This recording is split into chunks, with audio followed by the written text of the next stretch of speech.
What's going on, guys? Sam here, and I'm going to be covering my Synchro deck for the July 2020 format. I did some updates from the quick draw list and kind of cut out some of the filler cards that I felt weren't so good. So it just kind of is a little bit of a different feel, but it's still able to capitalize on some of the great combos that deck had. So let's get into the profile. To start out with our monsters, we're playing 3 Junk Warrior, 3 Quick Draw Synchron, 3 Jet Synchron, 1 Unknown, and 1 Satellite. So definitely a smaller Synchron package. Junk is your best normal summon, as I say in almost all my videos. It allows you just to recur some threats and extend your combos. Quick Draw is a free monster. You know, 1.5 cards to get a Halki Fibrax started. Usually need Quick Draw and then something to normal summon. Jet's a 1 card Halki Fibrax. Unknown is great if we're going second to have another free extender, and it's another great target to have for tuning. And Satellite is good for the same reasons that Doppel Warrior is good, because you can just special summon this out if you recur something from the grave. Next we're playing 3 Doppel Warrior, 3 Junk Converter, then we're playing the 1 Boost Warrior, and the 1 Quillbolt Hedgehog. Doppel Warrior is great because we do a lot of recurring with this deck, and it allows you to extend your Synchro plays. I can usually just sit in your hand because a lot of your combos are 1 to 2 card combos that do require something to be recurred from the graveyard, so you can just pop him out and Synchro into other things with him. The Junk Converter is great for the same reason that Jet Synchron is here, is great, because you're able to use his ability to pitch any of your random tuners, search out Junk Warrior, recur the Junk Converter, go into Halki Fibrax and combo from there. The Boost Warrior is another free card for the same reason that Doppel Warrior is free. It allows us to just have another monster in hand that can pop itself out if we have another tuner in play. And then Quillbolt is just one of our better foolish targets. It allows us to, just cycle back through different things from our graveyard, being able to pop it back out to trigger the Doppel Warriors and the Satellite Synchron.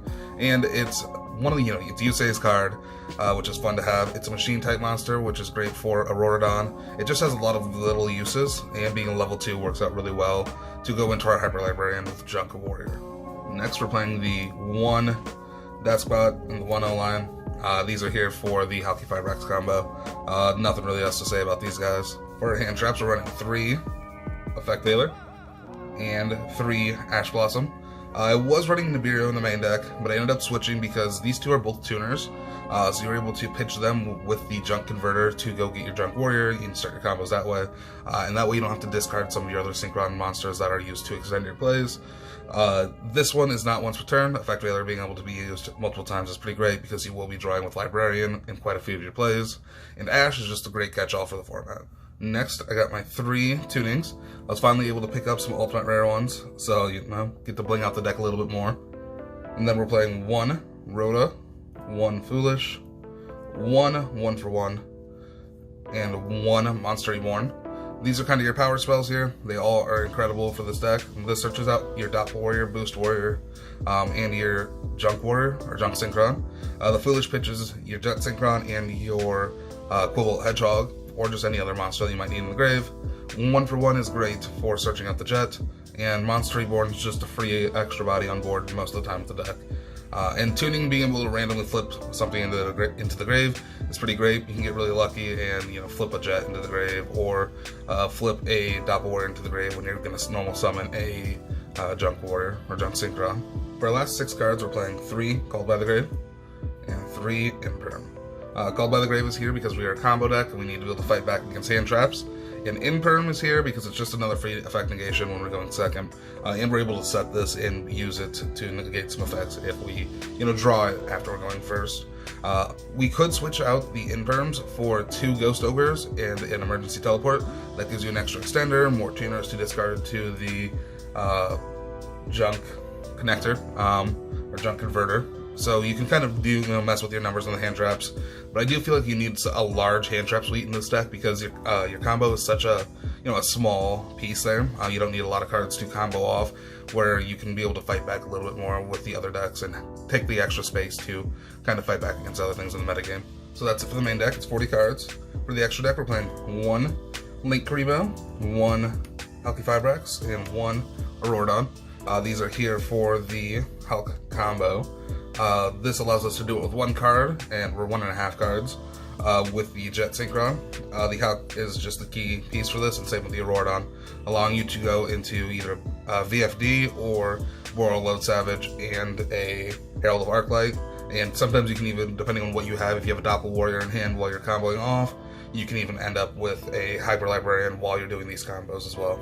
For our Synchro monsters, we're playing the Formula, Martial Metal Marcher, Herald of the Arclight, TG Hyper Librarian, Garden Rose Maiden, Coral Dragon, Nitro Warrior, Borreload Savage, Vermilion Dragon Mech, Ravenous Crackle Dragon, and Satellite Warrior.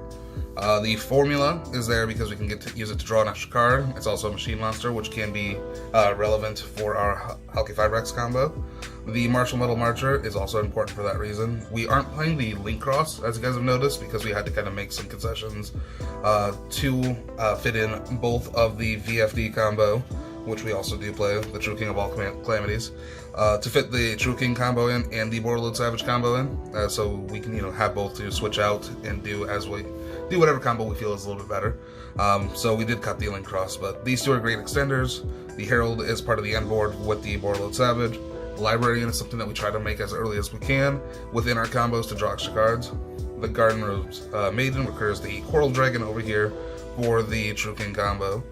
The 1 Nitro Warrior is my level 7 of choice because we don't go into level 7s very often, but if we do, it often involves Quick Draw just being in our hand as a free extender, and we do have a lot of level 2 non-tuners. So this is a monster that we can activate a spell card, and it will gain 1,000 attack to be a 3,800 beater, which we can use to beat over almost everything in the metagame, which is pretty great. Borreload Savage, incredible, it's just, it's Omni-Negate.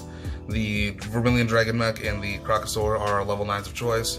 Crocosaur draws us some cards, and Vermilion Dragon Mech can pop something if we need to, but it's just uneasy to access level 9. The Satellite Warrior is here to break boards if we need to. I don't go into him very often, but if I do need to, he's always here, and he's one of the best cards to break boards.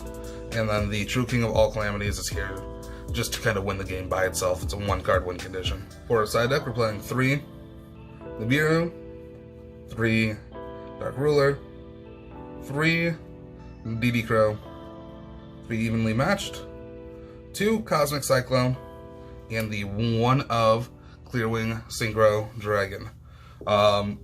So the Nibirus, the Dark Rulers, and the Evenly Matched are for the other combo decks or the other decks that just build large boards, because we are a very volatile deck. We are able to go off of very few materials, but when that combo gets interrupted, we are in some trouble. So having this to negate monster effects on board and just break the boards is pretty important. You definitely should be running Lightning Storm if you have them. I would recommend either cutting the Evenlies or even the Dark Ruler No Mores for Lightning Storms. I just don't have those right now. The DD Crows are great for the Eldritch matchup and just other random Graveyard Recursive matchups. The 2 Cosmic Cyclones are here for Eldritch. And then the Clearwing Synchro Dragon is pretty great against just lots of random things. It's good against dinos for whatever reason. It can help against, just other, I think Adamancipator matchups and just things that have larger level monsters. And you can swap this out for the Nitro Warrior. So it's a free level 7 that we can swap in and out. This could be an FA Dawn Dragster or another Cosmic Cyclone, or pretty much whatever you feel is necessary for your metagame. But I just definitely did like to use the Clearwing Synchro Dragon as another option for my Synchro deck. So that's it for the deck profile. Tell me what you think about it. I definitely want to try some of the other things I mentioned in the video, the more Boost Warriors and the Double Ghost Ogre and Emergency Teleport.